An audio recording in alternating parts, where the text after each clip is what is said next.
아우라 그룹 전략기획실의 에이스. 한지수 팀장의 하루는 지옥 그 자체였다. 그녀가 몇 달간 밤낮 없이 매달렸던 신재생 에너지 프로젝트가 오늘 아침 임원회의에서 무기한 보류되었다. 이유는 간단했다. 비전이 없다는 것이었다. 지수는 회의실을 나오며 주먹을 꽉 쥐었다. 손바닥이 아플 정도였지만 마음의 통증에 비하면 아무것도 아니었다. 복도를 걷는 그녀의 걸음걸이는 평소처럼 당당했지만 속은 타들어가고 있었다. 그녀의 능력을 시기하던 상무의 입가에 스쳤던 희미한 미소를 떠올리자 피가 거꾸로 솟는 것 같았다. 이것은 단순한 프로젝트 보류가 아니었다. 사내 정치의 희생양이 된 것이 분명했다. 엎친 데 덮친 격으로 점심시간에 확인한 메시지는 그녀의 개인적인 삶마저 무너뜨렸다. 3년을 만난 남자친구의 문자였다. 우리 생각할 시간을 좀 갖자. 이별 통보였다. 지수는 쓴웃음을 지었다. 프로젝트와 연애. 그녀의 삶을 지탱하던 두 개의 기둥이 하루아침에 무너져 내렸다. 퇴근 시간이 되자마자 지수는 가방을 챙겨 사무실을 나섰다. 평소라면 야근을 하며 프로젝트의 문제점을 다시 검토했겠지만 오늘만큼은 그러고 싶지 않았다. 그녀는 무작정 택시를 타고 청담동의 한적한 골목에 위치한 제즈바 블루문으로 향했다. 위로가 절실히 필요한 밤이었다. 바 안은 어둡고 아늑했으며 무대 위에서는 색소폰 연주자가 감미로운 멜로디를 불고 있었다. 지수는 바텐더에게 독한 위스키를 주문하고 구석진 자리에 앉았다. 잔을 단숨에 비웠지만 취하지 않았다. 머릿속은 여전히 복잡한 계산과 배신감으로 가득 차 있었다. 그때 한 남자가 그녀의 옆자리에 앉았다. 지수는 처음엔 그를 무시했다. 하지만 곧 그녀의 시선을 사로잡는 무언가가 있었다. 그는 완벽하게 재단된 검은색 슈트를 입고 있었지만 넥타이는 살짝 비뚤어져 있었다. 날카로운 턱선과 깊은 눈매. 그리고 그 모든 것을 아우르는 차가운 분위기. 하지만 이상하게도 그의 눈에는 지수 자신과 비슷한 종류의 고독이 서려 있었다. 남자가 먼저 말을 걸었다. 혼자 오셨나 봅니다. 그의 목소리는 낮고 울림이 있었다. 지수는 대답 대신 잔을 들어 보였다. 보시다시피 그녀의 까칠한 반응에도 남자는 표정 변화 없이 자신의 잔을 주문했다. 잠시 정적이 흘렀고 재즈 음악만이 그 사이를 메웠다. 무슨 일인지는 몰라도 세상이 끝난 것 같은 표정이군요. 남자의 말에 지수는 실소를 터뜨렸다. 세상이 끝난 건 아니지만 제 세상의 일부는 끝났죠. 그녀는 자신도 모르게 속마음을 털어놓았다. 직장에서의 좌절, 그리고 방금 끝난 연애까지. 남자는 묵묵히 그녀의 이야기를 들어주었다. 그는 불필요한 위로의 말을 건네지 않았다. 대신 그는 자신의 이야기를 아주 조금 꺼냈다. 나 역시 무언가를 파괴하고 또 무언가를 새로 세워야 하는 입장이죠. 그 과정은 늘 외롭습니다. 그들은 이상하게도 서로에게 깊이 공감했다. 술잔이 몇 차례 더 비워졌다. 알코올과 재즈, 그리고 낯선 이와의 기묘한 유대감 속에서 지수의 경계심이 서서히 무너졌다. 그녀는 이 남자가 누구인지, 이름이 무엇인지도 묻지 않았다. 그저 지금 이 순간 자신의 고통을 이해해주는 유일한 사람이라는 것만이 중요했다. 남자의 눈빛이 깊어졌다. 그는 지수의 손 위로 자신의 손을 가볍게 애맸다. 그의 손은 놀랍도록 따뜻했다. 지수는 그 손을 뿌리치지 않았다. 그녀는 이성의 경고를 무시했다. 오늘은 모든 것을 잊고 싶었다. 무너져 내린 자존심과 공허함을 채워줄 무언가가 절실했다. 발을 나온 시간은 기억나지 않았다. 그들은 근처의 고급 호텔로 향했다. 엘리베이터가 올라가는 동안 두 사람은 아무 말도 하지 않았다. 하지만 그들의 시선은 이미 많은 것을 이야기하고 있었다. 방문이 닫히자마자 남자는 지수를 거칠게 끌어안았다. 그것은 하룻밤의 실수라기엔 너무나 강렬한 이끌림이었다. 다음 날 아침, 지수는 따가운 햇살에 눈을 떴다. 낯선 호텔방, 그리고 머리를 울리는 지독한 숙취. 그녀는 옆자리를 보았다. 어젯밤의 남자가 깊은 잠에 빠져 있었다.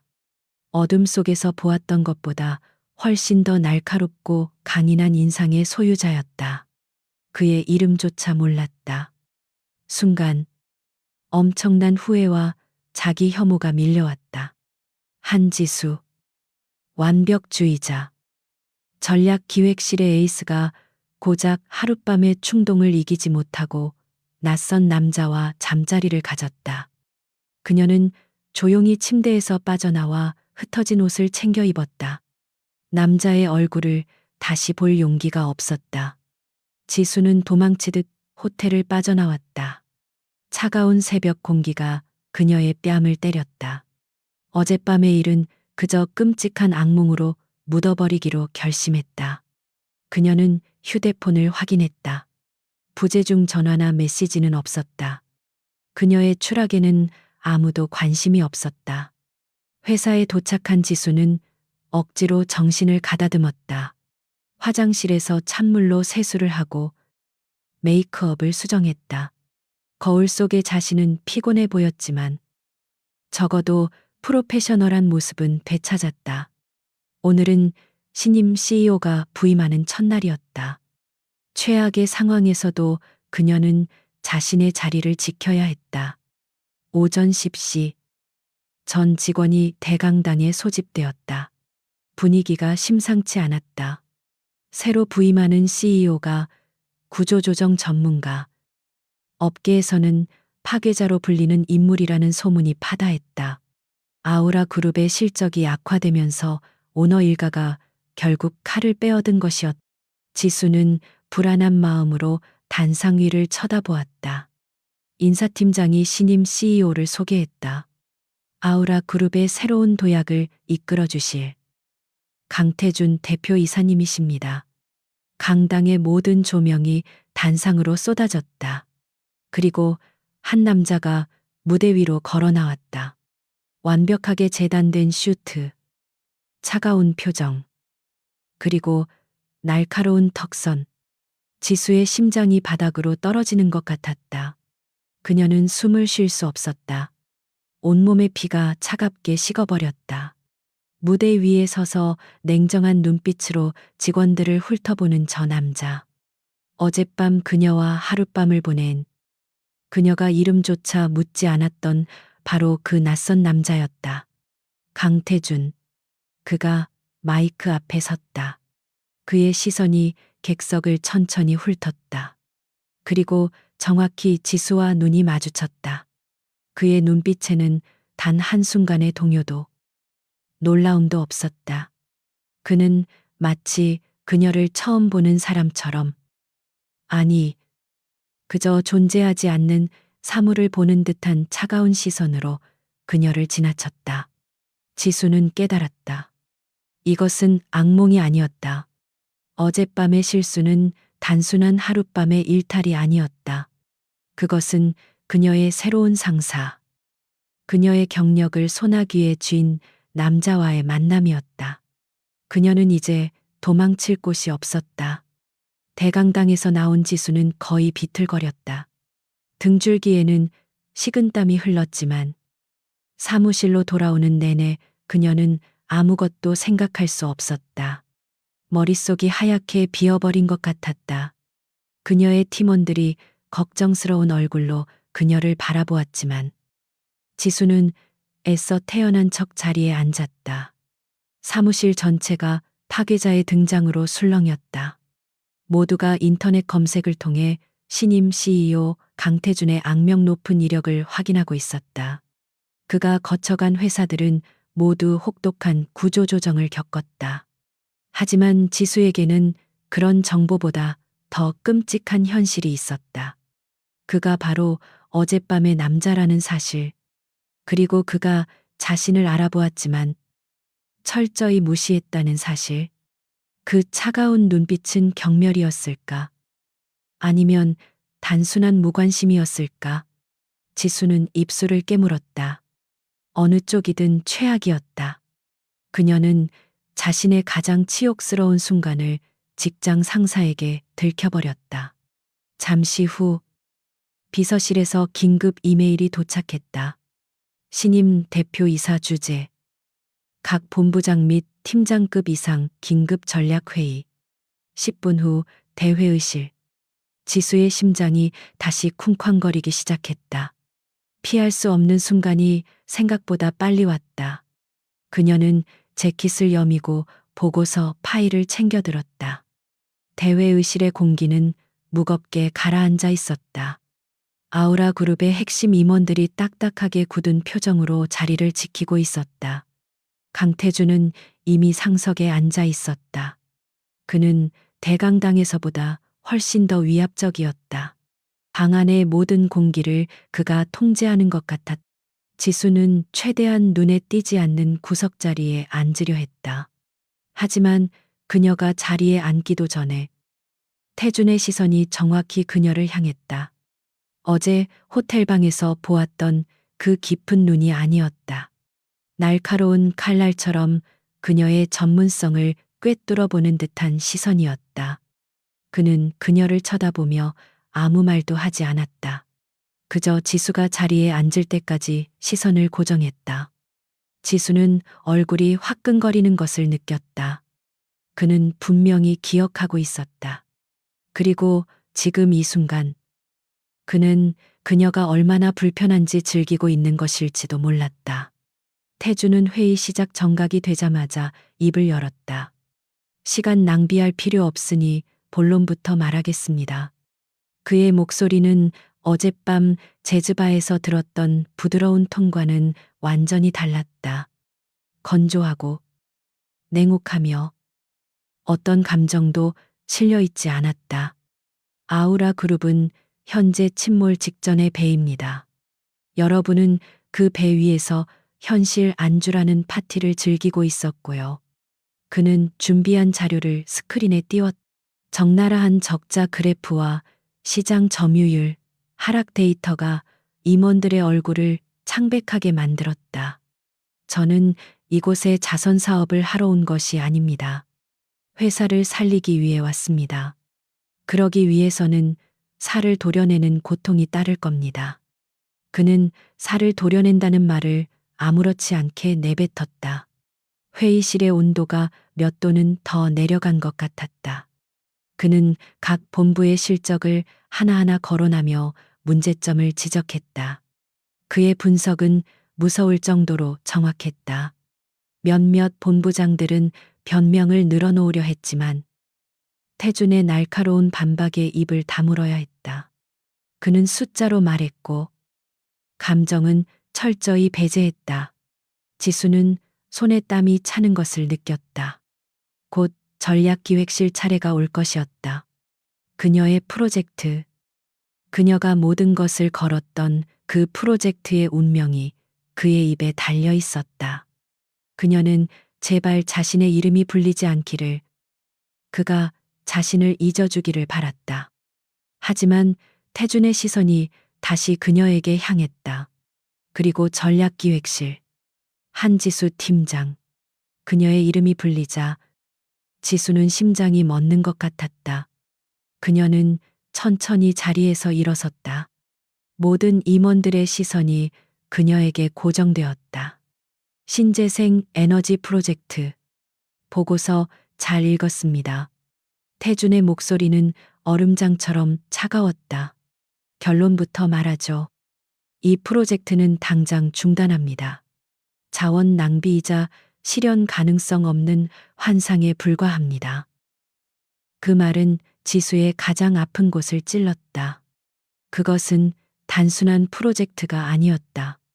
그녀의 비전이자 아우라 그룹의 미래였다. 그녀는 자신도 모르게 반박했다. 대표님, 이해 있습니다. 회의실의 공기가 얼어붙었다. 부임 첫날 파괴자의 결정에 정면으로 반박한 사람은 아무도 없었다. 태주는 천천히 고개를 들어 처음으로 지수를 정면으로 응시했다. 어젯밤의 열기는 흔적도 없는 완벽한 타인의 눈빛이었다. 설명해 보시죠. 지수는 숨을 깊게 들이마셨다. 공포와 모멸감이 분노로 변했다. 그녀는 어젯밤의 여자 한지수가 아니었다. 지금은 전략기획실 팀장 한지수였다. 이 프로젝트는 단순한 환상이 아닙니다. 향후 5년간 시장 점유율 15% 확보가 가능한 유일한 활로입니다. 제가 제출한 3차 분석 데이터는 봤습니다. 태준이 그녀의 말을 잘랐다. 그 데이터가 예측하는 미래가 5년 뒤라는 게 문제입니다. 우리는 5개월 뒤도 장담할 수 없습니다. 그는 자리에서 일어나 지수에게로 천천히 걸어왔다. 그가 그녀 앞에 멈춰 섰다. 어젯밤 맡았던 희미한 향수 냄새 대신 차가운 권력의 향기가 났다. 한 팀장, 당신의 이상적인 비전 때문에 회사의 현재가 망가지고 있습니다. 우리는 지금 당장 현금을 만들어낼 수 있는 일에 집중해야 합니다. 하지만 단기적인 수익에만 집중한다면 회사는 미래를 잃게 됩니다. 지수도 물러서지 않았다. 그녀의 목소리는 떨렸지만 눈빛은 확고했다. 이것만큼은 양보할 수 없었다. 그녀의 경력과 자존심이 걸린 문제였다. 태주는 그녀의 당돌한 눈빛을 잠시 바라보았다. 그의 입가에 비웃음인지 알 수 없는 미묘한 표정이 스쳤다. 미래라. 좋습니다. 그럼 그 미래를 위해 현재의 누군가는 책임을 져야겠죠.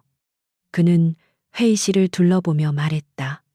이 프로젝트는 전면 중단해서 보류 및 재검토 리스트로 변경합니다. 지수는 아주 잠시 안도의 한숨을 내쉴 뻔했다. 하지만 태준의 다음 말이 그녀를 절벽으로 밀어붙였다. 단, 조건이 있습니다. 그는 다시 지수를 바라보았다. 그의 눈은 사냥감을 노리는 맹수처럼 번뜩였다. 48시간을 주겠습니다.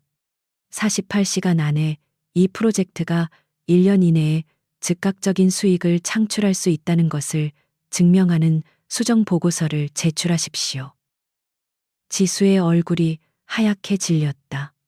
48시간이요. 그건 물리적으로 불가능합니다. 1년 내 수익 창출은 그것은 완전히 새로운 프로젝트를 기획하라는 말이나 다름없었다. 불가능합니까? 태준이 물었다. 그의 목소리는 더 낮아졌다. 그럼 지금 인정하십시오. 이 프로젝트는 폐기되어야 마땅하다고. 그는 지수를 완벽한 궁지로 몰아넣었다. 지수는 입술을 깨물었다. 인정할 수 없었다. 여기서 무너지면 그녀는 어젯밤의 여자로 그리고 무능한 팀장으로 낙인 찍힐 것이다. 해보겠습니다. 좋습니다. 태주는 만족한 듯 고개를 끄덕였다. 그는 자신의 자리로 돌아가며 마지막 일격을 날렸다. 만약 48시간 내에 나를 설득시키지 못한다면 전략기획실은 가장 먼저 구조조정 대상이 될 겁니다. 한 팀장, 당신의 팀 전체를 말하는 겁니다. 그것은 노골적인 협박이었다. 지수는 온몸의 힘이 빠져나가는 것을 느꼈다. 그는 그녀를 거절한 것이 아니었다. 그는 그녀의 팀원들을 인질로 잡고 그녀를 공개적으로 모욕했다. 회의가 끝났다. 강태준은 지수를 다시는 쳐다보지 않고 회의실을 나갔다. 임원들이 뿔뿔이 흩어지고 지수는 한참 동안 그 자리에 서 있었다. 두려움과 분노가 뒤섞여 속이 메스꺼웠다. 강태준.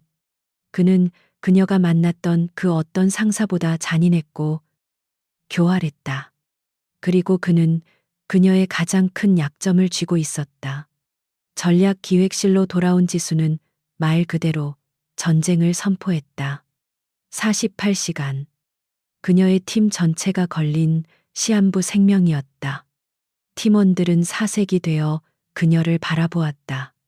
팀장님, 1년 내 수익화라니. 그건 처음부터 다시 기획하라는 말입니다. 한 연구원이 절망적인 목소리로 말했다. 지수는 책상을 주먹으로 가볍게 내리쳤다. 압니다. 하지만 불가능하다고 말하는 순간, 우린 끝입니다. 모두 흩어져서 단기 수익화가 가능한 모든 시나리오를 검토하세요. 기술 이전, 라이선스 판매, 정부 보조금 단기 집행. 뭐든지 좋습니다. 지금부터 48시간 동안 우린 잠들지 않습니다. 그녀의 단호한 목소리에 팀원들은 마지못해 움직이기 시작했다. 사무실은 순식간에 자료 더미와 날카로운 키보드 소리로 가득 찼다. 지수는 머리를 싸매고 프로젝트의 핵심 알고리즘을 다시 뜯어보기 시작했다. 강태준. 그는 그녀의 비전을 모욕했고, 이제는 그것을 스스로 난도질하게 만들었다. 밤이 깊어졌다. 사무실의 불은 꺼질 줄 몰랐고, 배달 음식 용기만 쌓여갔다. 지수는 꼬박 하룻밤을 새웠다. 다음 날 오후, 눈이 뻑뻑하고 머리가 깨질 것 같을 때, 그녀의 책상 위 인터폰이 날카롭게 울렸다. 비서실이었다. 한지수 팀장님. 대표 이사님께서 지금 즉시 집무실로 오시랍니다. 지수의 심장이 쿵 내려앉았다. 48시간이 아직 끝나지 않았다. 그는 또 무슨 속셈일까? 그녀는 찬물로 얼굴을 씻고 헝클어진 머리를 정돈했다. 최고층에 위치한 CEO 집무실로 향하는 엘리베이터 안에서 그녀는 어젯밤 호텔 방이 엘리베이터를 떠올렸다. 아이러니한 운명이었다. 집무실은 거대하고 차가웠다. 방 전체가 검은색과 회색으로 꾸며져 있었고, 거대한 통유리창 너머로 서울의 전경이 한눈에 들어왔다. 강태준은 창밖을 내다보며 서 있었다. 그가 천천히 돌아섰다. 어제 회의실에서 본 냉혹한 CEO가 아닌 어딘가 미묘하게 어젯밤의 그 남자를 닮은 모습이었다. 하지만 그 눈빛은 여전히 차가웠다. 앉으시죠. 그가 턱짓으로 소파를 가리켰다. 지수는 꼿꼿한 자세로 그의 맞은편에 앉았다. 48시간 보고서는 아직 그 얘기 하러 부른 거 아닙니다. 태준이 그녀의 말을 잘랐다. 그는 책상으로 걸어가 서류 한 장을 집어들었다. 오늘부로 한지수 팀장은 전략기획실장에서 보직 해임됩니다. 지수는 숨을 멈췄다. 보직. 해임 대신 대표이사 직속 미래전략 태스크포스의 총괄팀장을 맡게 됩니다. 이것은 승진인가? 좌천인가? 지수는 혼란스러웠다. 그 말씀은 앞으로 한 팀장은 기존 본부장 라인을 거치지 않고 모든 업무를 나에게 직접 보고하게 될 겁니다. 물론 당신이 살려내려는 그 프로젝트를 포함해서. 지수는 등골이 오싹해지는 것을 느꼈다. 이것은 명백한 함정이었다. 그는 그녀를 동료들과 상사로부터 완벽하게 고립시키고 자신의 통제하에 두려는 속셈이었다. 그녀의 모든 움직임, 모든 보고서가 이제 그의 손을 거쳐야 했다. 영광입니다. 지수는 감정 없이 대답했다. 영광일지는 두고 봐야겠죠. 태준이 서류를 그녀에게 내밀었다. 그리고 이건 TF팀의 첫 번째 과제입니다. 지수는 서류를 받아들고 눈을 의심했다. 경쟁사 로지스틱스 5년치 데이터 분석. 내일 아침까지요. 그것은 신재생 에너지 프로젝트와는 전혀 상관없는 방대한 양의 데이터 분석 작업이었다. 48시간 마감도 빠듯한 상황에서 그는 하룻밤 만에 또 다른 불가능한 임무를 던져준 것이다. 이건 물리적으로 불가능합니까? 태준이 다시 그 말을 사용했다. 미래 전략을 짜겠다는 사람이 경쟁사 분석도 하룻밤에 못 해냅니까? 아니면 어젯밤에 너무 무리해서 피곤한 겁니까? 그의 목소리는 낮았지만 마지막 말은 지수의 뺨을 때린 것처럼 아팠다. 그는 고의적으로 어젯밤을 언급했다.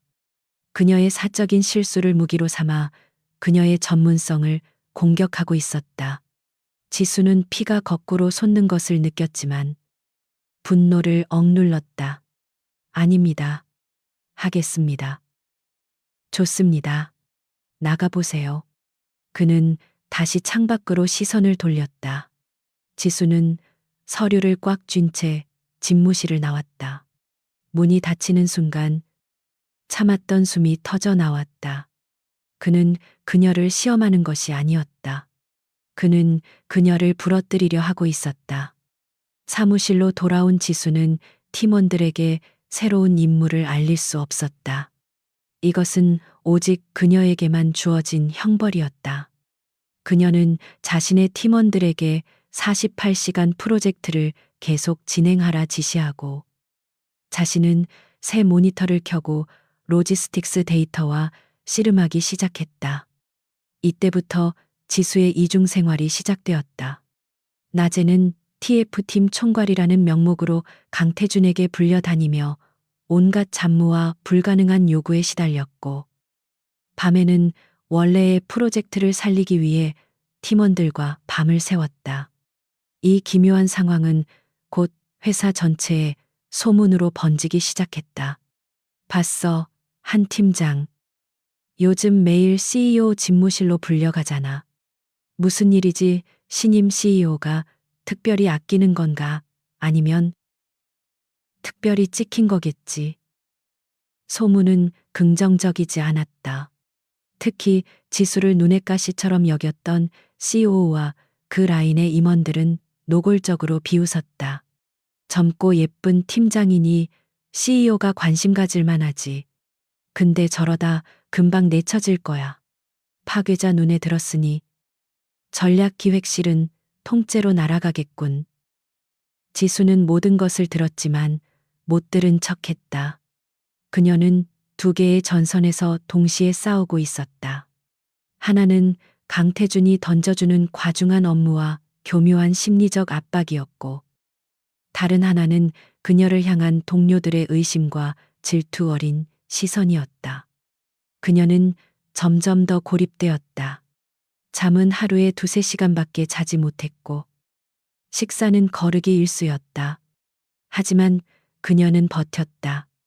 강태준이 자신을 모욕하고 압박할수록 그녀는 더욱 완벽하게 일을 처리해내려 했었다. 그의 책상에 보고서를 던지듯 올려놓을 때 그녀는 그의 얼굴에 스치는 미세한 놀라움을 보는 것에서 유일한 만족감을 느꼈다. 48시간 마감이 몇 시간 남지 않은 늦은 밤, 지수는 두 개의 보고서를 동시에 마무리하고 있었다. 하나는 팀원들과 밤새 만든 프로젝트 수정안이었고, 다른 하나는 강태준이 추가로 던져준 MA 후보 기업 리스트 분석이었다. 그녀는 커피로 위를 채우며 모니터를 노려보았다. 강태준. 그는 그녀가 도망칠 모든 길을 막고 있었다. 48시간의 시한폭탄은 째깍거리고 있었다. 지수는 꼬박 이틀 밤을 새웠다. 눈은 모래알이 굴러가는 것처럼 뻑뻑했고 커피와 에너지 드링크로 연명하는 위는 경련을 일으킬 것 같았다. 그녀는 강태준이 요구한 1년 내 수익화라는 불가능한 목표를 위해 자신이 공들여 쌓아 올린 프로젝트를 스스로 해체하고 있었다. 비용을 줄일 수 있는 부분은 모조리 찾아내야 했다. 장기적인 R&D 예산을 삭감하고 단기적으로 현금화할 수 있는 기술 특허를 분류했다. 그러다 보니 자연스럽게 지난 5년간의 모든 부품 공급 계약서들을 다시 검토하게 되었다. 모든 것이 지루하고 반복적인 숫자들의 나열처럼 보였다. 하지만 바로 그때 강태준이 던져준 또 다른 과제, 경쟁사 물류 데이터 분석가 그녀의 뇌리를 스쳤다. 그녀는 혹시나 하는 마음에 신재생 에너지 프로젝트의 부품 공급업체 리스트와 그가 준 물류 데이터를 교차 검증하기 시작했다. 대부분은 일치했지만 유독 한 업체가 눈에 걸렸다. 에이펙스 테크.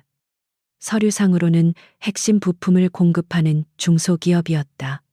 하지만 이 업체의 물류 비용은 다른 업체들에 비해 비정상적으로 높게 책정되어 있었다.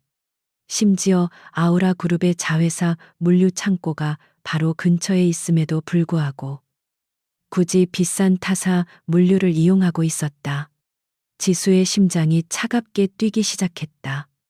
이것은 단순한 비효율이 아니었다. 그녀는 즉시 에이펙스 테크의 과거 계약서들을 모조리 뽑아들었다. 지난 3년간의 모든 계약서였다. 그리고 그 모든 서류의 최종 승인란에는 단 하나의 이름만이 적혀 있었다. 김재욱 부사장, COO였다. 김 부사장은 사내 정치의 달인이자 이전부터 지수의 능력을 탐탁지 않게 여기던 인물이었다. 그는 지수가 여성이라는 이유로 그리고 너무 빨리 성장한다는 이유로 그녀를 공개적으로 무시하곤 했다. 그가 승인한 계약서들은 교묘하게 부풀려져 있었고 특정 시점마다 지급 조건이 변경되는 이상한 조항들이 포함되어 있었다. 이건 비자금 조성이었다. 지수는 손이 떨리는 것을 느꼈다. 그녀는 강태준의 압박 덕분에 의도치 않게 회사의 거대한 비리를 발견해버린 것이다. 하지만 이것을 어떻게 보고해야 할까? 강태준에게 보고하는 순간 김 부사장의 표적이 되는 것은 물론이고 강태준이 이 사실을 어떻게 이용할지 알 수 없었다. 그녀가 발견한 자료들을 따로 분류해 암호화된 파일로 저장하던 바로 그 순간 밤 10시였다. 48시간 마감이 불과 몇 시간 남지 않은 때 지독하게 울리는 인터폰 소리. 비서실이었다. 한 팀장님, 대표님께서 지금 즉시 집무실로 오시랍니다. 또다시 지수는 피로에 절어 비틀거렸다. 지금은 보고서를 완성하는 것이 급선무였다. 하지만 그의 명령은 거부할 수 없었다. 그녀는 김 부사장의 비리 증거가 담긴 USB를 주머니 깊숙이 찔러 넣고 엉망이 된 몰골로 엘리베이터에 올랐다. CEO 집무실은 불이 꺼진 채 책상 위에 작은 스탠드 조명 하나만 켜져 있었다. 강태준은 낮에 그 냉혹한 CEO와는 사뭇 다른 분위기였다. 그는 재킷을 벗고 셔츠 소매를 걷어붙인 채 창밖의 야경을 내려다보고 있었다. 그의 손에는 위스키 잔이 들려 있었다. 앉으시죠. 그가 돌아보지 않고 말했다. 지수는 소파 끝에 꼿꼿이 앉았다. 방 안에는 무거운 침묵과 희미한 알코올 향기만이 감돌았다. 보고서는 거의 다 되어갑니다. 지수가 먼저 침묵을 깼다. 보고서 때문에 부른 거 아닙니다. 태준이 천천히 돌아섰다. 어둠 속에서 그의 눈이 번뜩였다. 그는 지수에게 천천히 걸어왔고 그녀가 앉은 소파 앞 테이블에 잔을 내려놓았다. 그가 그녀를 내려다보았다. 피곤해 보이는군요. 한 팀장. 그것은 업무적인 질문이 아니었다. 지수는 아무 대답도 하지 않았다. 태준이 테이블에 걸터 앉았다. 두 사람의 거리가 위험할 정도로 가까워졌다. 이틀 전, 블루문, 재즈바. 그가 낮은 목소리로 불쑥 말했다. 지수의 온몸이 얼어붙었, 올 것이 왔다고 생각했다. 그는 지금까지 모른 척 연기했던 것이다. 무슨 말씀이신지 모른 척할 필요 없습니다. 태준이 그녀의 말을 잘랐다. 그의 시선이 그녀의 입술을 스쳤다가 다시 눈으로 향했다. 나는 프로페셔널리즘을 중요하게 생각합니다. 업무 외적인 일, 특히 판단력이 흐려져서 생긴 실수가 업무에 영향을 미치는 건 용납할 수 없습니다. 그의 목소리는 차가웠지만 그가 사용한 판단력이 흐려져서 생긴 실수라는 단어는 명백히 그녀를 향한 모욕이었다. 지수는 주먹을 꽉 쥐었다. 제 사적인 일이 무엇이든 업무에 영향을 미친 적은 없습니다. 대표님, 그녀는 그의 시선을 피하지 않고 맞받아쳤다. 제 판단력은 제 업무 성과가 증명합니다. 태준의 입가에 희미한 그러나 차가운 미소가 번졌다. 그렇습니까? 당신의 그 훌륭한 판단력이 만든 프로젝트가 회사를 위기에 빠뜨릴 뻔한 건 잊었나 봅니다. 그는 그녀의 가장 아픈 곳을 정확히 찔렀다. 그건 지수가 반박하려 했지만 태준이 손을 들어 막았. 하지만 그날 밤 당신이 했던 말들은 흥미로웠습니다. 지수는 의아한 표정으로 그를 바라보았다. 그들은 재즈와 경제학, 그리고 삶의 허무함에 대해 이야기했었다. 그날 밤 나와 시장의 비합리성에 대해 토론하던 그 여자가 이렇게 비현실적인 보고서를 쓴 사람과 동일 인물인지 그게 궁금했습니다. 그의 눈빛은 더 이상 단순한 상사의 것이 아니었다. 복잡하고 탐색적이며 어딘지 모르게 위험한 감정이 담겨 있었다. 그는 일어섰다. 다시 CEO의 모습으로 돌아왔다. 48시간짜리 보고서. 내일 아침 9시 정각에 내 책상 위에 올려놓으세요. 당신이 수정한 그 프로젝트가 얼마나 가치 있는지 기대해보죠. 지수는 일어섰다. 모욕감과 혼란스러움이 뒤섞여 머리가 터질 것 같았다. 그녀가 막 집무실을 나가려 할 때 태준이 다시 그녀를 불렀다. 한 팀장. 그녀가 멈춰 섰다. 나는 당신에게 불필요할 정도로 많은 관심을 주고 있습니다. 그 관심이 당신의 능력 때문인지 아니면 다른 이유 때문인지 사람들이 오해하게 만들지 마십시오. 그것은 경고였다. 동시에 그녀가 발견한 비리 파일의 무게가 주머니 속에서 천근만근처럼 느껴졌다. 다음 날 아침 8시 59분 지수는 지난 48시간의 결과물을 들고 강태준의 집무실 앞에 섰다. 그녀의 몰골은 말이 아니었지만 두 개의 보고서는 완벽했다. 하나는 그녀의 팀원들과 밤새 만든 프로젝트 1년 내 수익화 수정안이었고 다른 하나는 그가 추가로 던져준 MA 후보, 기업, 리스트 분석이었다. 비서의 안내로 들어간 집무실에서 강태준은 아침 운동을 막 마친 듯 꼿꼿한 자세로 신문을 읽고 있었다. 지수가 내민 보고서를 그는 건성으로 받아들었다. 그녀의 피와 땀이 어린 결과물을 그는 마치 광고 전단지처럼 훑어보았다. 검토해보지. 그게 다였다. 칭찬도 비난도 없었다. 나가봐. 지수는 허탈한 마음으로 돌아섰다. 그녀가 문을 나서기 직전 그가 말했다. 아, 그리고 한 팀장, 오늘 오후 주간 임원 회의에 배석하도록. 지수는 의아했다. 미래 전략 TF룬의 총괄이라지만 그녀는 아직 팀장급이었다. 임원 회의 배석은 이례적인 일이었다. 알겠습니다. 그녀는 주먹을 쥐었다. 그가 자신의 보고서에 감명받았고 이제 그녀에게 힘을 실어주려는 것일지도 모른다고. 아주 잠시 그렇게 희망했다. 하지만 그 희망은 김재욱 부사장 COO의 교활한 미소 앞에서 산산조각 났다. 김 부사장은 지수가 자리로 돌아오자마자 그녀를 찾아왔다. 한 팀장. 요즘 대표님 신임이 대단하더군. 그는 겉으로는 웃고 있었지만 눈은 웃고 있지 않았다. 그는 서류 한 장을 내밀었다. 이거 급한 건인데 대표님 직속 TF에서 처리해주면 좋겠어.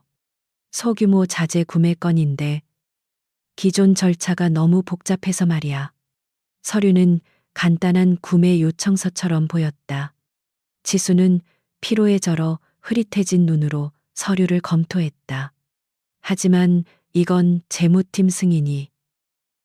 한 팀장이 이제 대표님 직속이잖아. 이 정도는 전결 처리해 줄 수 있는 거 아닌가? 대표님도 속도전을 강조하시던데. 김 부사장은 교묘하게 그녀의 자존심과 새로운 직책을 압박했다. 지수는 망설였다. 하지만 강태준이 시킨 다른 업무들이 산더미처럼 쌓여 있었다. 그녀는 이 사소한 업무를 빨리 알고 싶었다. 금액도 크지 않았다.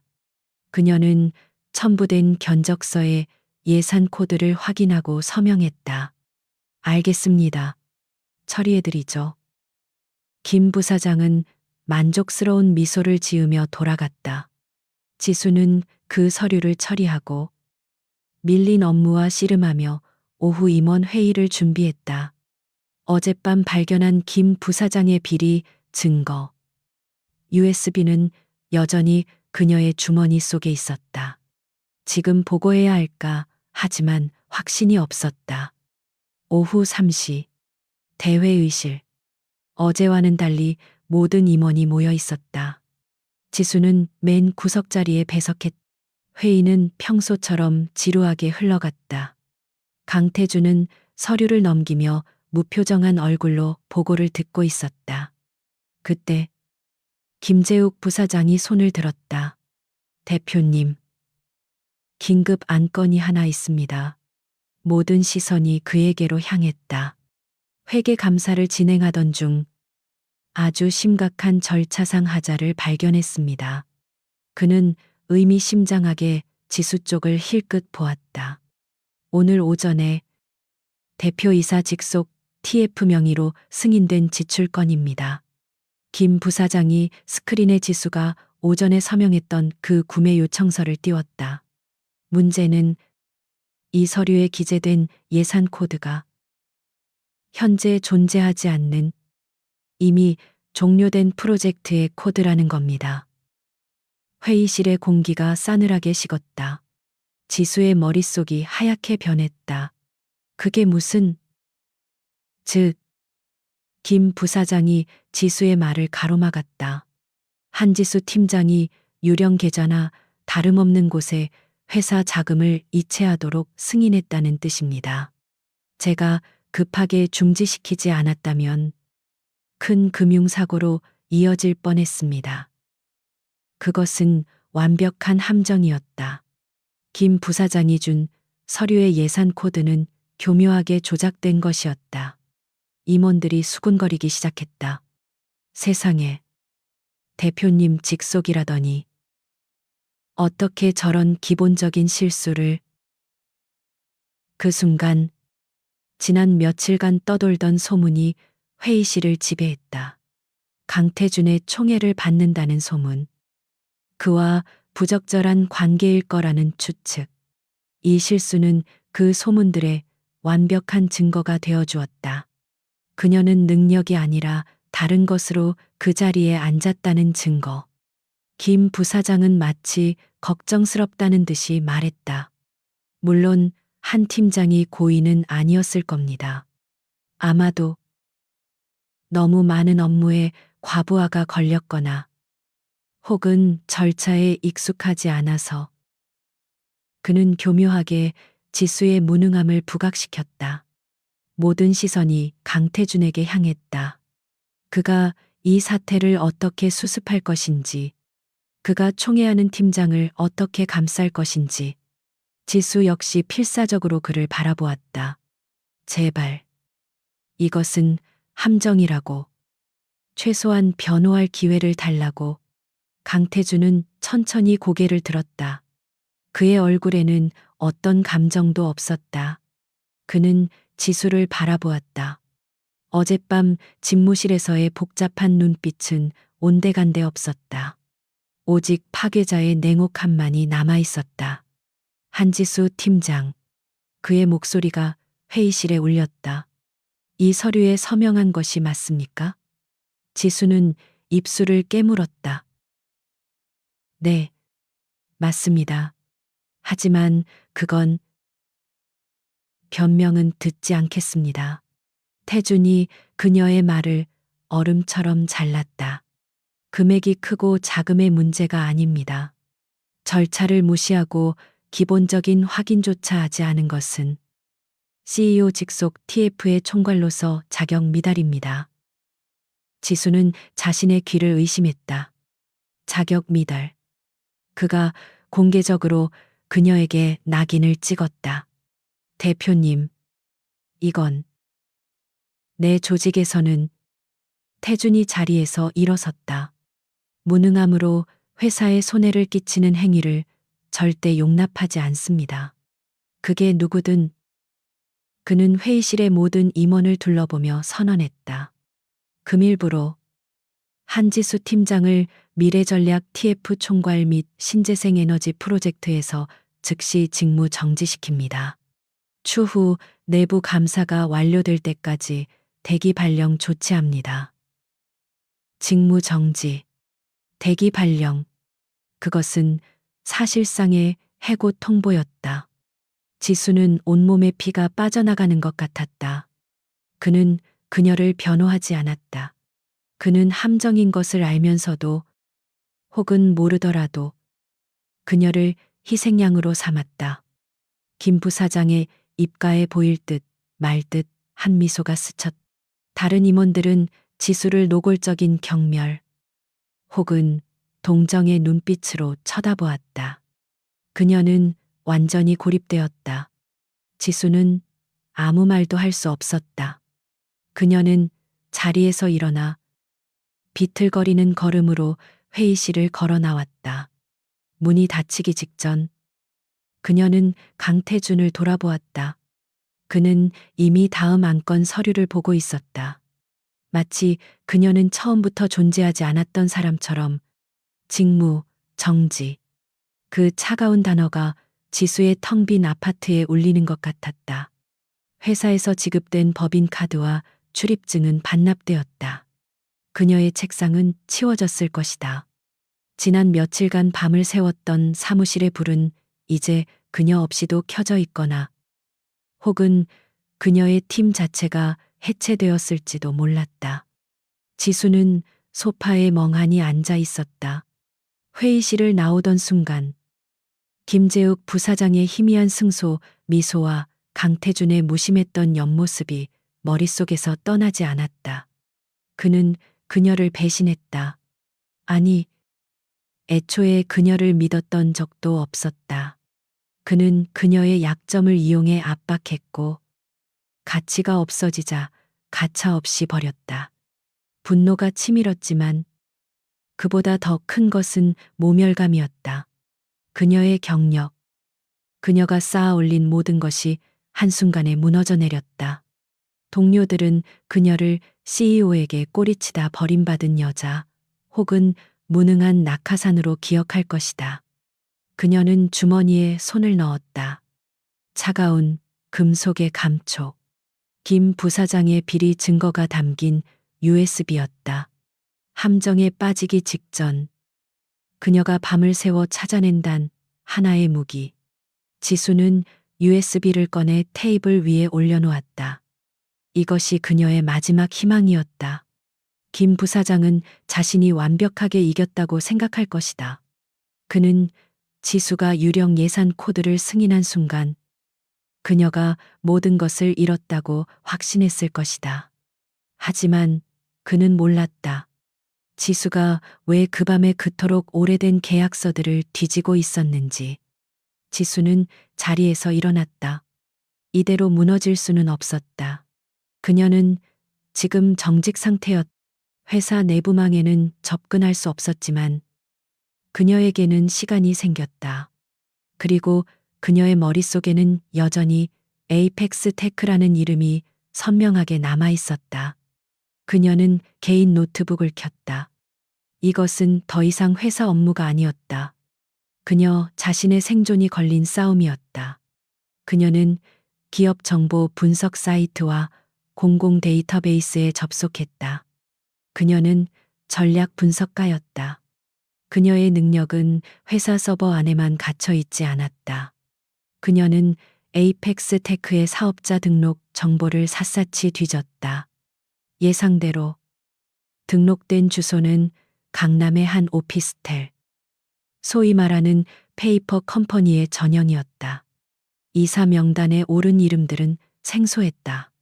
하지만 지수는 포기하지 않았다. 그녀는 그 이사들의 이름을 다시 다른 기업 정보 사이트에서 검색했다. 그리고 거대한 거미줄을 발견했다.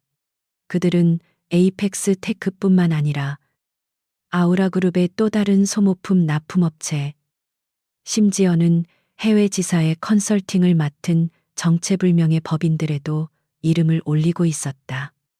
이것은 김재욱 부사장 한 사람이 저지른 단순한 횡령이 아니었다.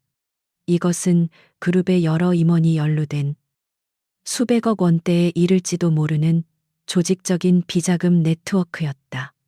그녀가 발견한 것은 빙산의 일각에 불과했다. 김 부사장이 그녀를 그토록 서둘러 제거하려 했던 이유가 분명해졌다. 지수는 등골이 서늘해지는 것을 느꼈다. 그녀는 너무 위험한 것을 건드렸다. 이제 그녀는 단순히 직무 정지 상태가 아니었다. 그녀는 이 거대한 범죄 네트워크의 잠재적인 위험 요소가 되었다. 그녀는 USB를 바라보았다. 이 증거를 누구에게 보내야 하는가? 강태준 그는 절대 아니었다. 그가 이 사실을 몰랐다고 해도 그는 그녀를 방패막이로 썼다.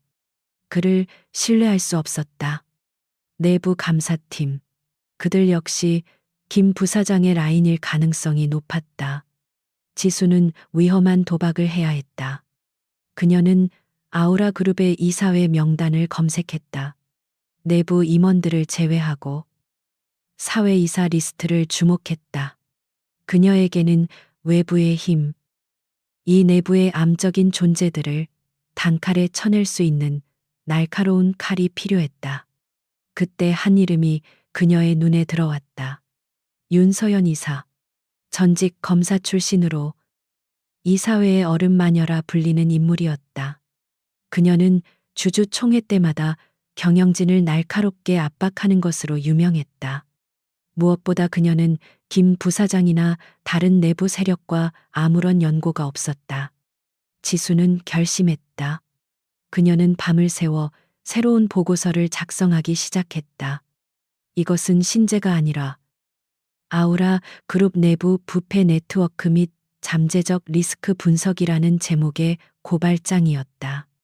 그녀는 자신이 발견한 모든 데이터를 체계적으로 정리했다. 에이펙스 테크의 가짜 물류비, 연결된 유령 회사들의 자금 흐름도, 그리고 이 모든 것을 승인한 김 부사장의 결제 라인. 그녀는 이것이 단순한 비리가 아니라 회사의 주가를 폭락시키고 투자자들의 신뢰를 잃게 만들 심각한 범죄임을 강조했다.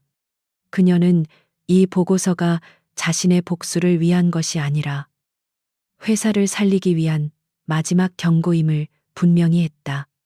그녀는 자신의 전문성을 총동원하여 이 사태가 터졌을 때의 재무적 손실과 법적 책임을 냉철하게 분석했다. 새벽녘, 지수는 보고서를 완성했다. 그녀는 암호화된 이메일 계정을 생성했다. 윤서연 이사의 개인 이메일 주소를 찾는 것은 어렵지 않았다. 그녀는 과거 업계 컨퍼런스 자료에서 그녀의 연락처를 찾아냈었다. 지수는 완성된 보고서 파일과 USB의 원본 데이터를 첨부했다. 그리고 메일 본문에는 단 한 줄만 적었다. 윤서연 이사님, 아우라 그룹의 전략기획실에서 직무 정지된 한지수입니다. 그룹의 생존이 걸린 문제입니다. 부디 확인해 주십시오. 그녀는 전송 버튼 위에 마우스 커서를 올려놓았다. 망설여졌다. 이 버튼을 누르는 순간 그녀는 거대한 폭풍의 중심에 서게 될 것이다. 돌아올 수 없는 강을 건너는 것이었다. 하지만 이대로 주저앉아 무능한 패배자로 낙인 찍힐 수는 없었다. 지수는 심호흡을 하고 버튼을 클릭했다. 메일이 발송되었다. 텅 빈 아파트에 노트북의 펜소리만이 희미하게 울렸다. 지수는 창밖을 바라보았다. 동이 트고 있었다. 그녀의 전쟁은 이제 막 시작되었다. 이메일을 보낸 후 지수는 지옥 같은 침묵 속에서 사흘을 보냈다. 대기 발령 상태. 그녀는 사회적으로 사망 선고를 받은 것과 다름없었다. 윤서연 이사에게서는 아무런 연락도 오지 않았다. 그녀의 마지막 도박이 실패한 것일까? 아니면 윤 이사조차 김재욱 부사장의 세력권 안에 있었던 것일까? 절망감이 그녀의 발목을 잡으려던 사흘째 되던 날 오후, 그녀의 개인 휴대폰이 날카롭게 울렸다. 발신자 표시 제한 번호였다. 지수는 마른 침을 삼키며 통화 버튼을 눌렀다. 한지수 씨, 차갑고 건조한, 하지만 익숙한 여자의 목소리였다. 대표이사, 비서실입니다. 지수의 심장이 쿵 하고 떨어졌다. 강태준 대표님께서 지금 즉시 회사로 들어오시길 요청하십니다. 정문으로 차가 갈 겁니다. 요청이라는 단어를 썼지만 그것은 거부할 수 없는 명령이었다. 그녀는 해고당한 것이 아니었나. 방문개경 출입증을 목에 건 채 지수는 1층 로비를 가로질렀다. 직원들의 동정 어리고 경멸적인 시선이 그녀의 등에 비수처럼 꽂혔다. 그녀는 해명할 수도 도망칠 수도 없었다. 그녀는 그저 묵묵히 최고층으로 향하는 엘리베이터에 몸을 실었다. CEO 집무실의 문이 열렸다. 강태준은 창가에 서서 팔짱을 낀 채 그녀를 기다리고 있었다. 방 안의 공기는 그녀가 직무 정지를 당하던 그 회의실보다 더 차갑고 날카로웠다. 그는 천천히 돌아섰다. 그의 얼굴은 분노로 일그러져 있었다. 누구 허락받고. 그가 얼음 같은 목소리로 말했다. 이사회에 직접 연락했습니까? 그는 책상 위로 그녀가 보낸 이메일의 출력물을 집어 던졌다. 윤서연 이사가 그에게 이걸 보여준 것이다. 지수의 마지막 희망이 산산조각 났다. 그들 모두가 한 통속이었다. 지수는 허탈한 실소를 터뜨렸다. 더 이상 잃을 것도 없었다. 허락이요. 대표님은 절 해고했습니다. 모든 임원 앞에서 절 무능하고 부도덕한 직원으로 낙인 찍으셨죠. 전 더 이상 대표님의 직원이 아닙니다. 그녀는 두려움 대신 분노를 택했다. 왜 절 버리셨습니까? 제가 김 부사장의 비리를 찾아낼 때까지 이용하고 그가 쳐놓은 덫에 걸리자마자 절미끼처럼 던져버리신 겁니까? 강태준은 그녀의 분노 어린 눈빛을 정면으로 마주했다. 그의 표정은 읽을 수 없었다. 한참의 침묵 끝에 그가 입을 열었. 아직도 모르겠군. 그의 목소리는 분노에서 차가운 실망감으로 바뀌어 있었다. 멍청하긴. 뭐라고요? 당신이 보낸 그 이메일. 윤서연 이사가 나에게 보낸 겁니다. 당신이 찾던 칼이 여기 있는데 왜 부러뜨렸냐고 질책하면서.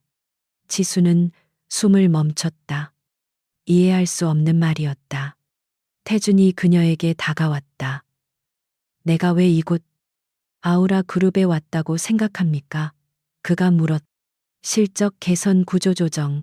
그건 표면적인 이유일 뿐입니다. 그는 자신의 넥타이를 거칠게 풀었다. 윤 이사를 포함한 일부 사회 이사들이 나를 이곳에 보냈습니다. 김재욱 부사장을 포함한 내부 임원들의 거대한 부패 카르텔을 적발하고 그 뿌리를 뽑아내기 위해서. 지수의 머릿속이 하얗게 변했다.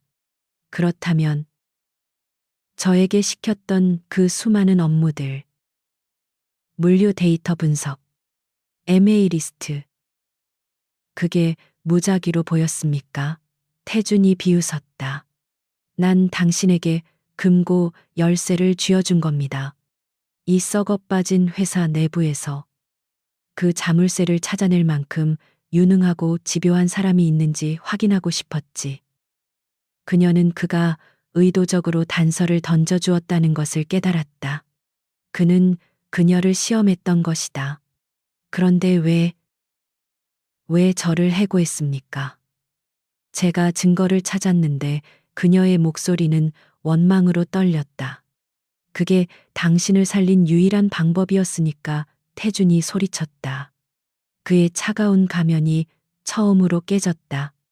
김재욱이 그날 회의에서 당신을 함정에 빠뜨렸을 때 그는 당신이 아니라 나를 시험한 거였어. 내가 당신을 감싸는지 아닌지. 그는 지수에게 한 걸음 더 다가섰다. 그의 눈은 분노와 알 수 없는 복잡한 감정으로 불타고 있었다. 만약 내가 그 자리에서 당신을 두둔했다면 김재욱은 내가 당신과 한패라는 걸 눈치챘을 거요.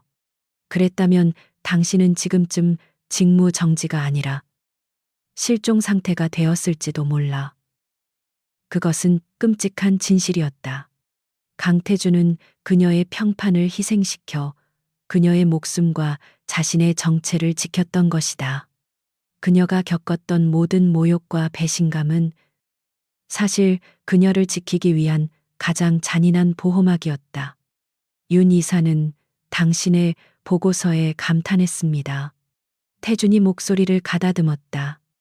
내가 몇 달간 찾으려 했던 연결고리들을 당신은 단 며칠 만에 찾아냈어. 당신의 분석은 정확했고 치명적이야. 그 순간 두 사람 사이의 모든 것이 변했다. 하룻밤의 실수로 시작된 관계, 적대적인 상사와 부하 직원, 배신자와 피해자, 그 모든 관계가 무너지고 새로운 진실이 드러났다. 그들은 적이 아니었. 김재욱은 지금쯤 내가 당신을 잘라냈다고 생각하고 축배를 들고 있겠지. 태준이 집무실 창가로 돌아갔다. 그는 자기가 이겼다고 생각할 겁니다. 지수가 낮은 목소리로 말했다. 그래. 그리고 그게 우리가 가진 유일한 무기야. 태준이 돌아봤다. 그의 눈은 다시 냉혹한 전략가의 눈으로 돌아와 있었다. 그는 당신을 과소평가했고, 이제 나도 과소평가하기 시작했지. 그럼 이제 어떻게 합니까? 지수가 물었다. 그녀는 더 이상 쫓겨난 직원이 아니었다. 이제 강태준이 책상 위 인터폰을 눌렀다. 우리는 반격을 준비합니다. 당신과 나 둘이서. 강태준의 집무실 공기는 이전과 완전히 달라져 있었다. 적대감은 사라졌지만 그 자리를 더 살얼음판 같은 긴장감이 채웠다. 여기선 안 됩니다. 태준이 창밖을 바라보며 말했다. 김 부사장의 눈과 귀가 건물 전체에 널려 있습니다. 당신이 여기 온 것 자체가 이미 보고되었을 겁니다. 지수는 어깨를 폈다. 두려움은 사라졌다. 그럼 어디로 가죠? 내 집으로 갑니다. 태준의 대답은 단호했다. 지수는 잠시 망설였지만 지금은 사적인 감정을 따질 때가 아니었다. 그녀는 고개를 끄덕였다. 이것은 생존과 정의를 위한 위험한 동맹의 시작이었다. 태주는 지수에게 방문개경 출입증을 버리라고 지시했다. 그는 그녀를 비상계단을 통해 CEO 전용 주차장으로 이끌었다. 완벽한 보안 속에서 두 사람은 태준의 검은색 세단에 올랐다. 차가 한강을 가로지르는 동안 두 사람 사이에는 무거운 침묵이 흘렀다. 태준의 펜트하우스는 그의 집무실처럼 차갑고 거대하며 비어 있었다. 미니멀리즘을 넘어 공허해 보이는 공간이었다. 여기라면 적어도 도청당할 걱정은 없습니다. 태준이 재킷을 벗어던지며 말했. 그는 거실의 거대한 테이블에 노트북 2대를 펼쳤다. 이건 윤 이사에게 받은 이사회의 초기 의심 자료입니다.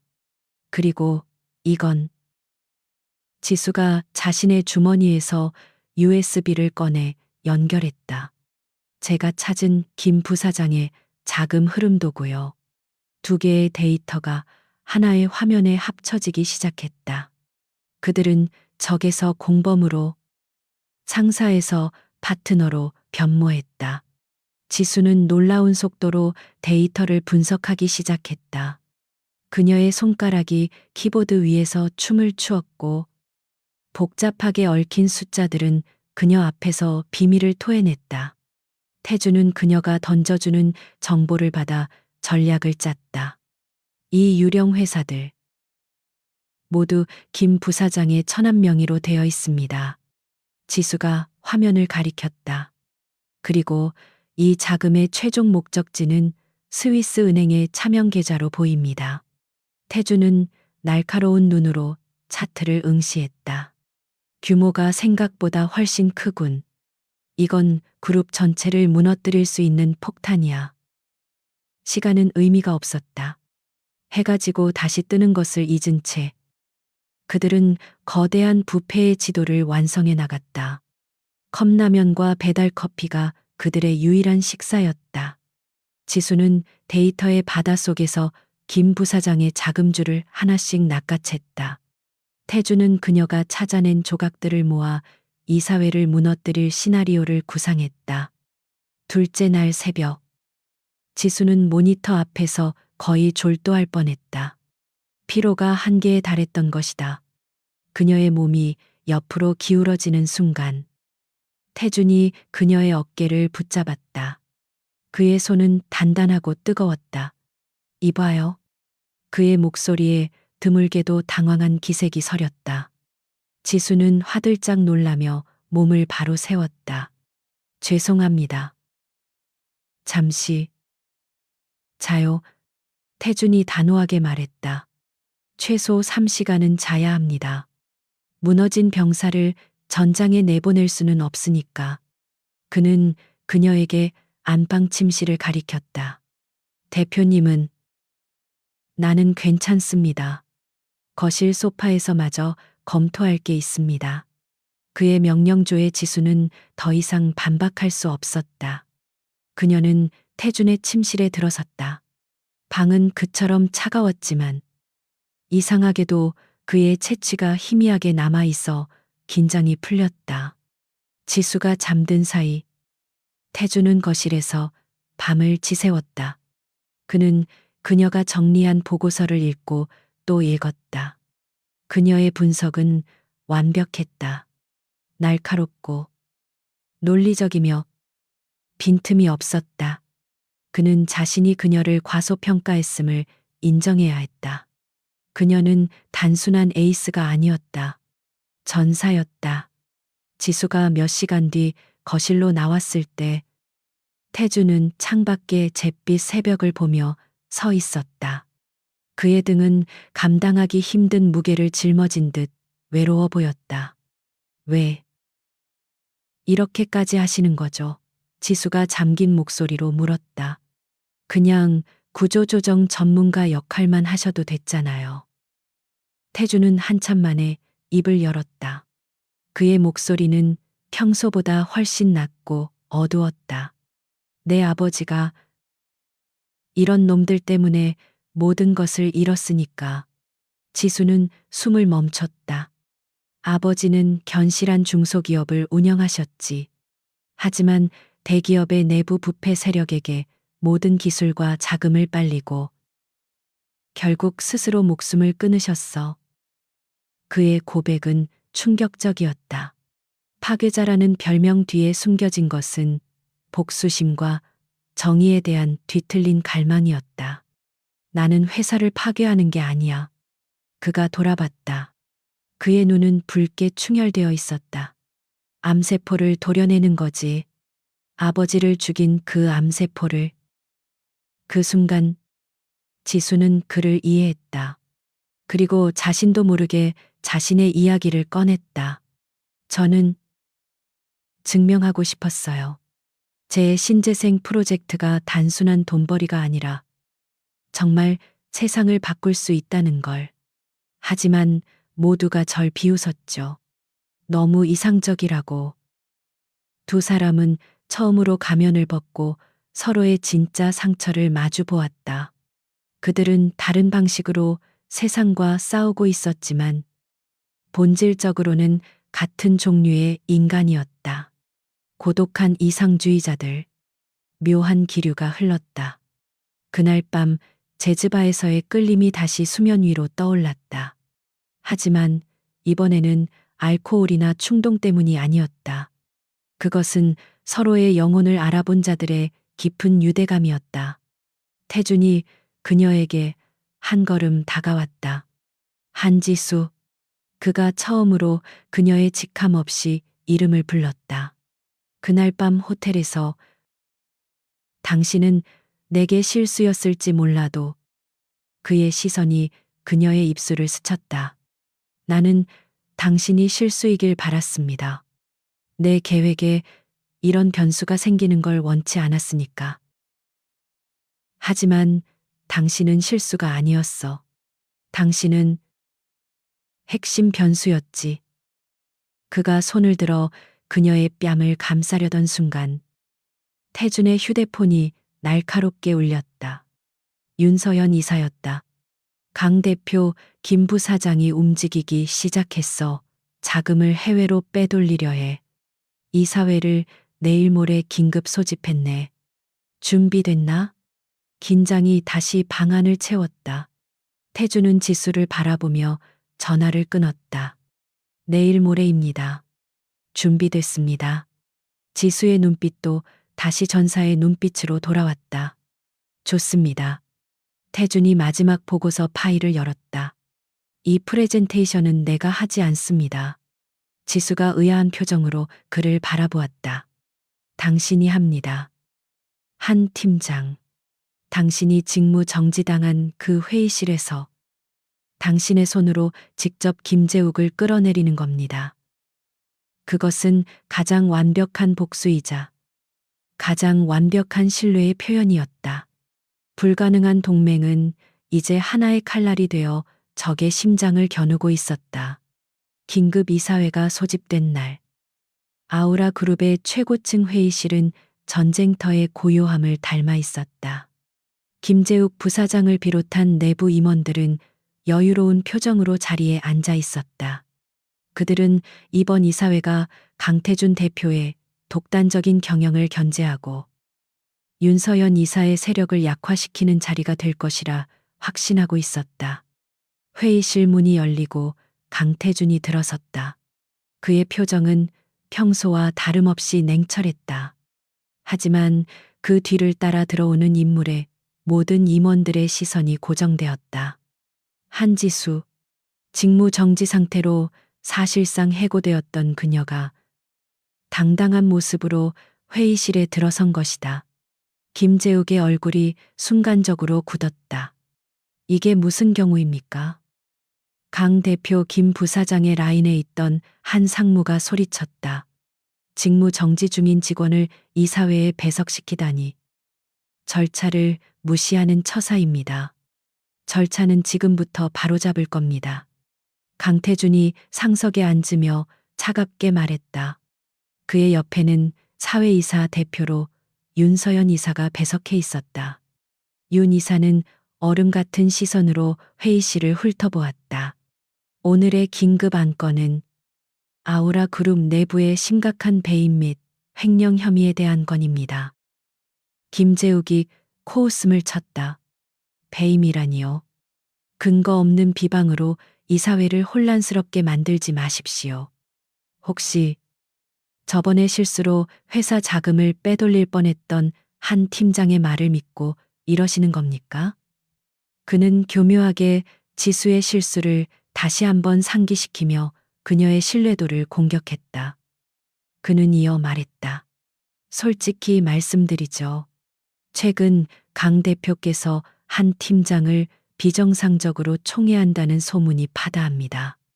직무 정지까지 시켰다가 다시 불러들인 것을 보면 그 소문이 사실인 모양입니다. 대표의 사적인 감정이 경영 판단을 흐리게 하고 있습니다. 공격은 성공적인 듯 보였다. 다른 이사들 역시 수군거리기 시작했다. 강태준의 리더십에 의문을 제기하는 분위기가 형성되었다. 지수는 그 모든 비난의 화살을 묵묵히 받아내고 있었다. 강태준은 김재욱을 잠시 응시했다. 좋은 지적이군요. 그렇다면 그 사적인 감정이 아니라 객관적인 데이터로 이야기해 봅시다. 그는 회의실 메인 스크린을 향해 손짓했다. 한지수 팀장, 브리핑 시작하세요. 모든 시선이 다시 지수에게 쏠렸다. 그녀는 해고된 패배자가 아니었다. 그녀는 단상으로 걸어 나와 노트북을 연결했다. 침착하고 흔들림 없는 전문가의 모습이었다. 안녕하십니까. 전 전략기획실 팀장 한지수입니다. 지금부터 아우라 그룹의 암세포에 대해 보고드리겠습니다. 스크린에 에이펙스 테크라는 이름이 떠올랐다. 그리고 그 회사를 중심으로 거미줄처럼 얽힌 수십 개의 유령 회사 목록이 나타났다. 지수의 목소리는 회의실에 명료하게 울려 퍼졌다. 지난 5년간 이 유령 회사들은 부품 공급 및 물류 비용을 부풀리는 방식으로 약 800억 원의 비자금을 조성했습니다. 김재욱의 얼굴이 창백해지기 시작했다. 그건 터무니없는지 확인해 보시죠. 지수는 다음 화면을 넘겼다. 스크린에는 김재욱 부사장의 서명이 들어간 수백 건의 결제 서류와 그 자금이 흘러 들어간 스위스 은행의 차명 계좌 내역이 적나라하게 드러났다. 데이터는 완벽했다.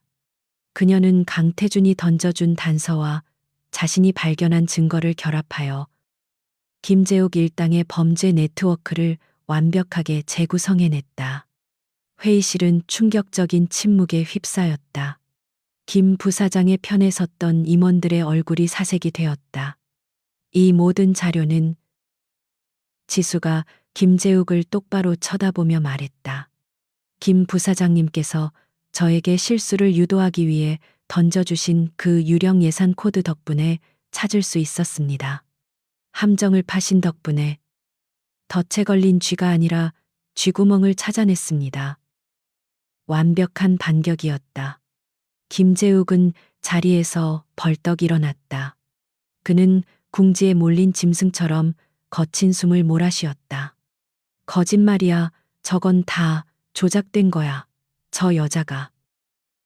저 여자가 대표를 홀려서 그는 마지막 발악을 했다. 더러운 진흙탕 싸움을 선택한 것이다. 그는 강태준과 지수를 손가락으로 가리키며 소리쳤다.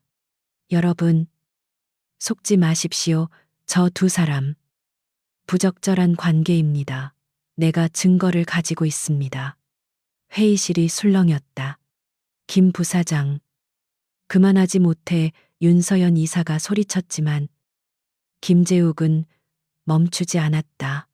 강태준 대표가 부임하기 전날 밤 두 사람이 시내 최고급 호텔에서 함께 밤을 보낸 것을 확인했습니다.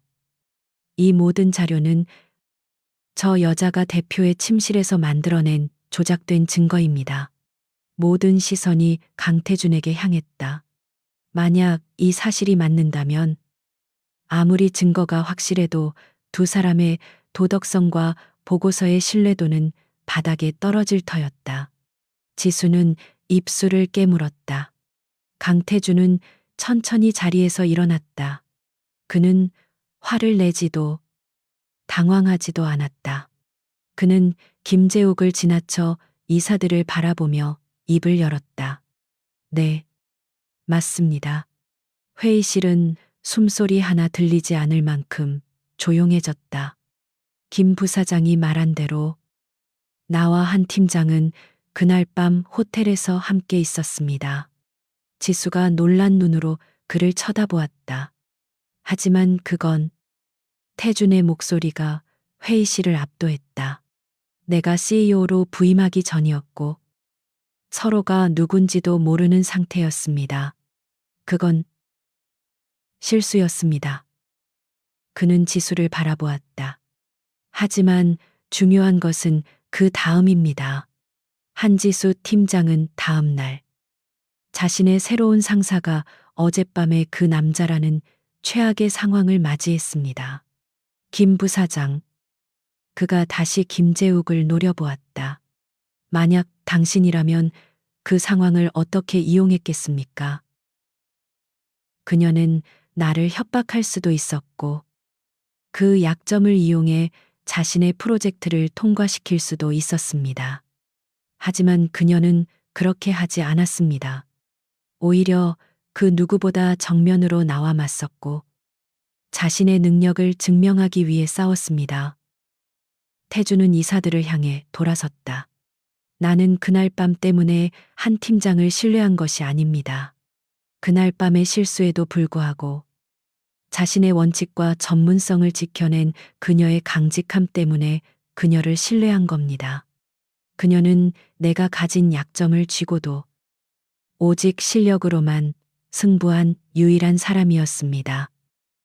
그는 김재욱에게 다가갔다. 그런 강직함, 당신은 평생 이해하지 못할 덕목이겠지요. 당신은 당신의 권력을 이용해 회사를 도둑질했습니다. 이사 여러분, 이제 누구의 말을 믿으시겠습니까? 자신의 약점을 쥐고도 정직했던 이 직원입니까? 아니면 자신의 권력으로 회사를 훔친 저 도둑입니까? 승부는 결정되었다. 김재욱은 다리가 풀린 듯 의자에 주저앉았다. 윤서연 이사가 얼음 같은 목소리로 말했다. 김재욱 부사장 및 관련 임원 전원의 즉각적인 해임과 이 모든 증거 자료를 검찰에 넘기는 동의안을 긴급 발의합니다. 만장일치였다. 김재욱과 그의 일당들은 보안 요원들에게 끌려나가며 마지막까지 발악했지만 이미 끝난 게임이었다. 지수는 단상 위에서 모든 것이 끝나는 것을 지켜보았다. 강태준이 그녀를 향해 걸어왔다. 두 사람의 시선이 허공에서 마주쳤다. 말은 없었지만 그 어떤 말보다 더 깊은 신뢰와 존경이 오고 갔다. 회의실의 문이 닫히고 김재욱 부사장의 마지막 바라기 복도 저편으로 사라졌다. 한지수는 마치 긴 꿈에서 깨어난 듯 그 자리에 서 있었다. 강태준은 넥타이를 바로잡으며 윤서연 이사에게 고개를 숙였다. 협조해 주셔서 감사합니다. 이사님. 윤 이사는 지수에게 다가와 그녀의 어깨를 가볍게 두드렸다. 한 팀장. 정말 대단했소. 아우라 그룹은 당신 같은 인재를 잃을 뻔했군. 앞으로 기대하겠습니다. 그 말은 지수에게 잃어버렸던 모든 명예를 되돌려주는 것과 같았다. 그날 오후 아우라 그룹 전체에 긴급 공지가 내려왔다. 김재욱 부사장을 포함한 7명의 임원이 배임 및 횡령 혐의로 즉각 해임되었으며 검찰에 고발 조치되었다는 내용이었다. 회사는 충격에 휩싸였지만 동시에 골맞던 상처가 터진 듯한 기묘한 안도감이 흘렀다. 지수의 직무 정지는 즉시 해제되었다. 그녀가 다음 날 아침 전략기획실로 돌아왔을 때 팀원들은 그녀를 영웅처럼 맞이했다. 수군거림과 의심의 눈초리는 사라지고 존경과 경외감만이 남아 있었다. 그녀는 더 이상 CEO의 여자가 아니었다. 그녀는 회사를 구한 전략가였다. 강태준의 개혁은 무섭도록 신속했다. 그는 파괴자가 아닌 정화자로서의 면모를 보여주었다. 부패한 라인은 모조리 잘려나갔고 능력 있는 인재들이 그 자리를 채웠다. 아우라그룹은 고통스러운 수술을 끝내고 새로운 피를 수혈받기 시작했다. 몇 주 후 공식적인 인사가 발표되었다. 한지수는 신설된 미래성장전략본부의 최연소 본부장으로 임명되었다. 그녀가 그토록 지키려 했던 신재생 에너지 프로젝트는 그룹의 핵심 사업으로 격상되어 전폭적인 지원을 받게 되었다. 그녀의 승진은 누구도 이의를 제기할 수 없는 오직 그녀의 능력과 용기로 이뤄낸 결과였다. 그녀는 더 이상 강태준의 직속 TF 팀장이 아니었다. 그녀는 이제 당당히 자신의 본부를 이끄는 리더이자 이사회의 주요 파트너가 되었다. 상사와의 하룻밤이라는 치명적인 약점은 이제 그녀를 올가매는 덫이 아니었다. 오히려 그 덫을 뚫고 자신의 가치를 증명해낸 훈장이 되었다. 강태준과의 관계 역시 명확해졌다. 그는 대표이사였고 그녀는 본부장이었다.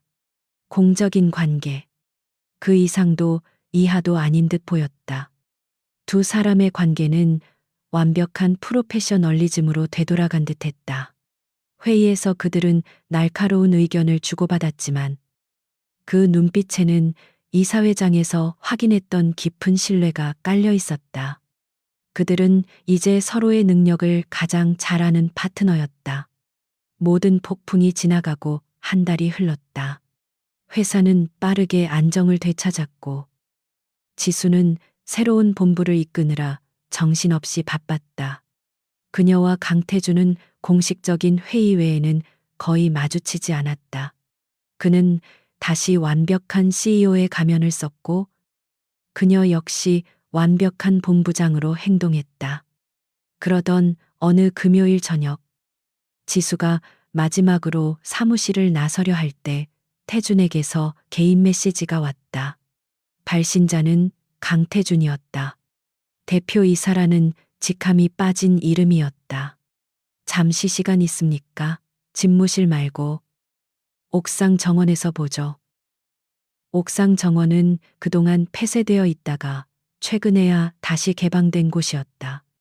지수는 잠시 망설였지만 이내 코트를 챙겨 입고 엘리베이터에 올랐다. 차가운 밤 공기가 그녀의 뺨을 스쳤다. 옥상 정원은 조용했고 서울의 야경이 눈부시게 펼쳐져 있었다. 강태준은 CEO의 슈트가 아닌 편안한 캐주얼 차림으로 서 있었다. 그날 밤 펜트하우스에서 봤던 고독한 복수자의 모습이 희미하게 스쳤다. 그가 돌아보았다. 늦게까지 미안합니다. 한 본부장. 그의 목소리는 업무적인 톤이 아니었다. 괜찮습니다. 대표님.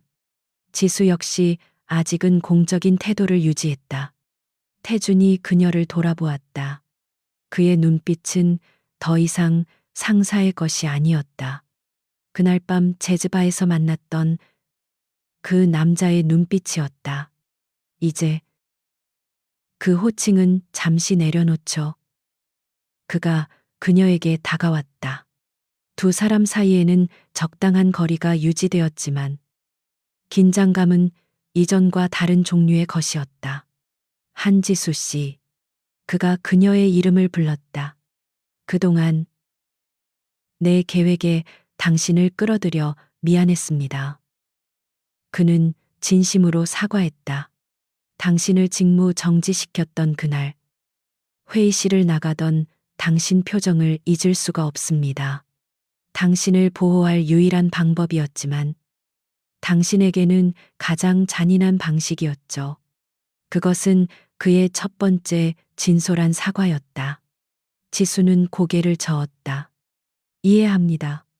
덕분에 우린 이겼고요. 아니, 태준이 그녀의 말을 막았다.